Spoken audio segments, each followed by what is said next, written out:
Por que você acha que eu sou ansioso? Fala aí, como assim ansioso? Você é meio paranoico. Ei, Por que eu sou tá achando que eu sou paranoico? Derruba lá e vamos resolver isso aqui. Eu ansioso? Como assim, cara? Fala logo, Agora fala. o Mirella vai Por estar que de noite por- assim. por que- Eu pareço ansioso. Por que no você tá podcast. demorando pra falar que eu sou ansioso? Por quê? Qual que é? Você não foi com a minha cara, né?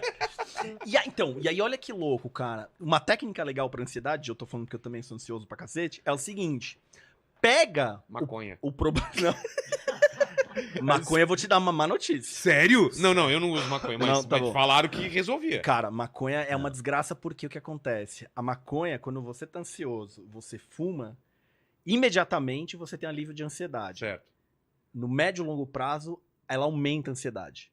Então, você tira um tijolinho da ansiedade agora e você põe 5 da ansiedade pro futuro. É, e tem outro problema, né, cara? Qual que é a maconha, qual que é... Claro. Por exemplo, claro. você vai falar, não, mas tem os estudos com CBD. Cara, CBD é um negócio feito específico. Wesley manja muito de maconha, não de, não de fumar. Tá. Vou fazer um corte aí. É.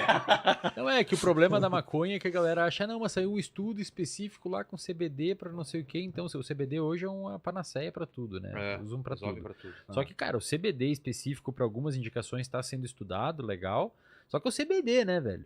Não o baseado que tu pedacinho, compra claro, no... claro. extraído Não é um da negócio que tu planta. compra na esquina ali que o cara nem sabe o que tem dentro. É mesmo se o cara plantar e fumar, né? Tem um monte de coisa Exato, ali. Né? exato. Mas, ó, eu não terminei a parte da ansiedade, Claro. Vilela.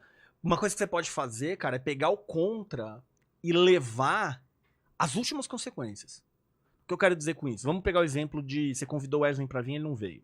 Vou dar um Beleza? exemplo que eu usava pra show. Vai. Tava muito ansioso pra um show. Eu imaginava a pior coisa que podia acontecer. É, Eu isso ir aí. no show e Qual é a ser uma pior? merda. Ah. Não, você flopar. Flopar. Ninguém ri, ser Perfeito. uma merda ou eu tropeçar.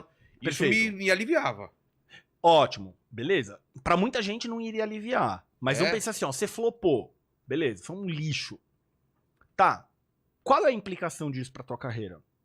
Foi um show ruim, pode ser que aquele lugar nunca mais me chame. Tá.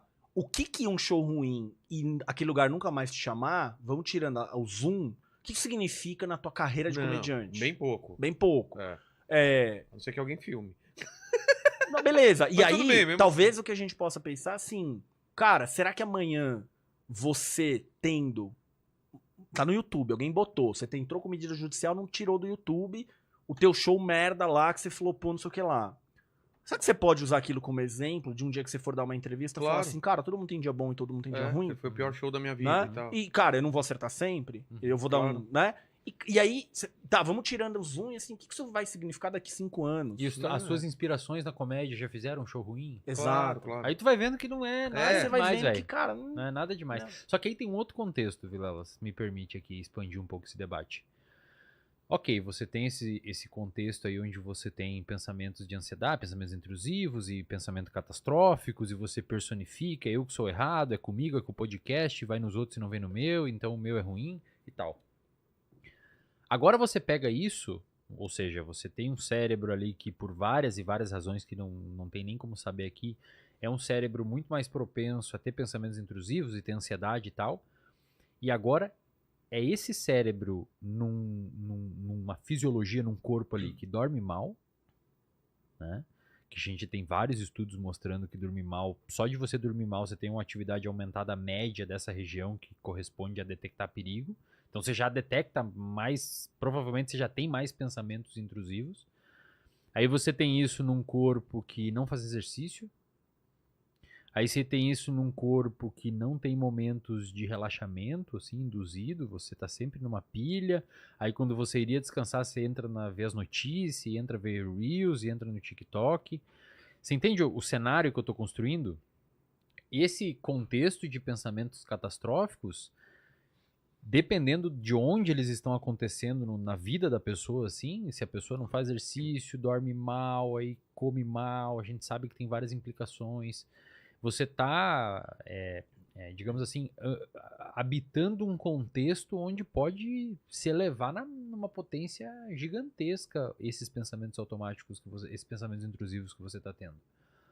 Então, muitas pessoas terão ali os pensamentos intrusivos e por ter esses repertórios vão conseguir lidar. Às vezes uma noite de sono adequada, às vezes dar um treino lá e cansar bastante já. Às vezes você vai treinar com as pessoas que você conhece, já tem uma rede de apoio. Então você tem um repertório de comportamento que reduz a probabilidade daqueles pensamentos intrusivos piorar a sua saúde mental. e outra pessoa vai ter um contexto onde aumenta a probabilidade de piorar a saúde mental. Aí entra a questão de hábitos e estilo de vida. Né?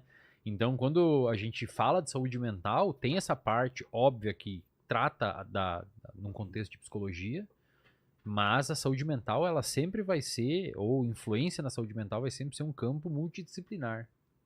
A nutrição importa, o exercício físico importa, o sono importa, o trabalho importa, a rotina importa.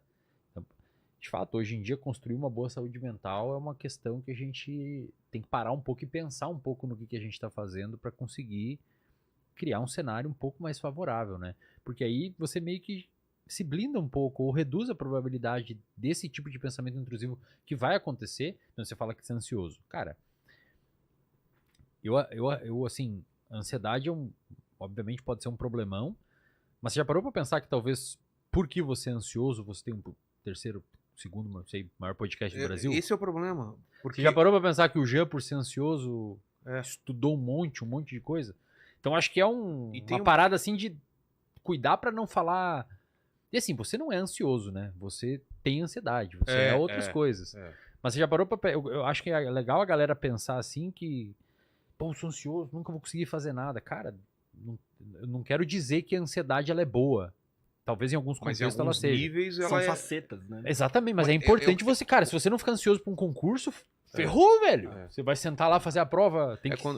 Quando o João tava falando de uma coisa, eu me lembrei de outra também, que às vezes tua maior qualidade é teu maior defeito também. Eu, como artista, e eu sou esse artista no sentido da palavra, porque eu desenho, escrevo e tal, e eu tenho uma sensibilidade absurda pra alguma coisa. Se você me contar uma história triste, eu vou sentir isso muito. E isso é bom quando eu tô tendo papo com você. Só que é ruim porque as coisas externas me afetam muito mais do que deveriam. Perfeito. Então, isso também, as coisas, eu percebo isso. Eu vejo que tem gente que não fica nem muito alegre, nem muito contente, mas também não fica muito baixo. Eu sou isso. Quando eu tô alegre, eu tô muito alegre, eu me empolgo muito com as vitórias, com as conquistas, minhas ou dos meus amigos, dos meus familiares, e quando bate alguma coisa também bate muito forte, entendeu? Então, assim, isso é bom pro trabalho que eu faço, isso me dá gás para escrever, para conversar, para tocar esse podcast, mas também tem, assim, às vezes eu saio arrasado aqui do podcast e falo, caramba, fico ruminando pesado aquilo. E assim, cara, se você for pensar em termos até de dispersão da espécie, evolução das espécies, existe uma variabilidade, não só de variabilidade anatômica e morfológica, tem pessoas mais altas, mais baixas, com o ombro mais largo, com o braço mais não sei o que, com o dedo mais grosso, mais tal, mas também existe uma variabilidade natural de valências emocionais, assim, tem pessoas que são, como você falou, ficam muito mais empolgadas fáceis, descem mais rápido, e tem pessoas que são eutímicas ali, dificilmente mexem no humor, tá sempre mais ou menos parecido.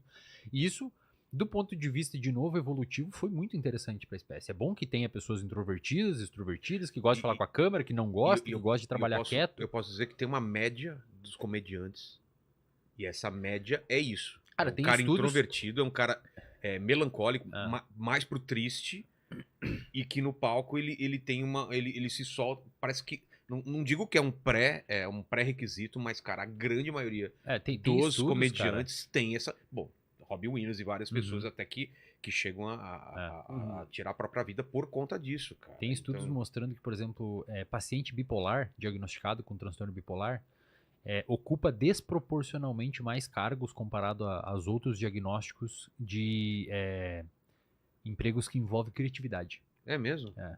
Porque não sei exatamente por qual razão. Por causa da variação de pensamentos e emoções que conseguem... É que assim, quando você vai olhar, inclusive do ponto de vista genético, vários genes que são envolvidos com criatividade estão envolvidos com transtorno bipolar, que estão envolvidos com esquizofrenia. Inclusive, transtorno bipolar e esquizofrenia, se tu tem um parente esquizofrênico, você tem uma chance de ter... E eles são sobrepostos, assim. Tem genes aqui que é só da criatividade, aqui só do bipolar, mas um monte é sobreposto. Então, é importante, cara, que tenha essa dispersão, né? Agora, o que na minha opinião, tá? Agora é minha opinião, baseado no que eu estudei, no que eu interpretei dos estudos que eu li.